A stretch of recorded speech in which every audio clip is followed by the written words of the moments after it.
संपन्न हुआ है और पोर्ट ऑफ स्पेन यानी त्रिनिदाद और टोबैगो के लिए प्रधानमंत्री रवाना होते हुए।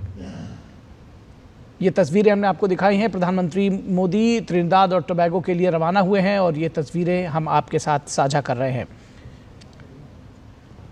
तो 2 दिन का घाना दौरा संपन्न हुआ। त्रिनिदाद और टोबैगो के लिए रवाना हुए हैं प्रधानमंत्री नरेंद्र मोदी और बेहद सफल सकारात्मक दौरा कहा जाएगा प्रधानमंत्री का। इन 2 दिनों का बहुत व्यस्त भी रहा और उसके साथ ही साथ इस दौरे से बहुत घाना और भारत के संबंधों को नई ऊंचाइयां मिली हैं। नए जिसको कहते हैं कि एक विजन मिला है दोनों देशों को साथ काम करने का।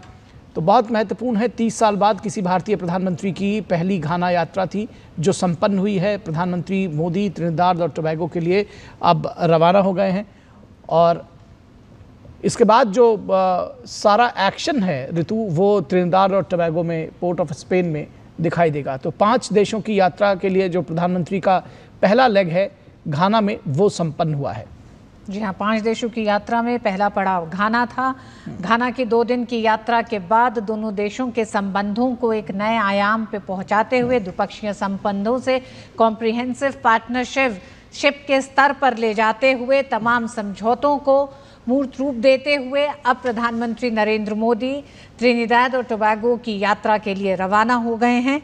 या प्रधानमंत्री नरेंद्र मोदी की घाना यात्रा कई मायनों में अहम है, जहां एक तरफ 30 सालों में प्रधानमंत्री नरेंद्र मोदी पहले प्रधानमंत्री हैं जो घाना पहुंचे हैं। साथ ही साथ घाना के बीच जो 4 महत्वपूर्ण समझौते हुए, घाना की संसद को प्रधानमंत्री नरेंद्र मोदी ने संबोधित किया, जहां दोनों ही देशों के साझा लोकतांत्रिक मूल्यों को एक तरह से उजागर करते हुए प्रधानमंत्री ने कहा कि किस तरह से इस समय मौजूदा वैश्विक उठापटक में भी, ग्लोबल उठापटक के इस दौर में भारत एक भरोसेमंद सहयोगी के तौर पर, भारत तमाम वैश्विक समस्याओं को नेतृत्व, उनके समाधान के लिए नेतृत्व देता हुआ भारत लगातार आगे बढ़ रहा है। इन तमाम देशों के साथ अपने सहयोग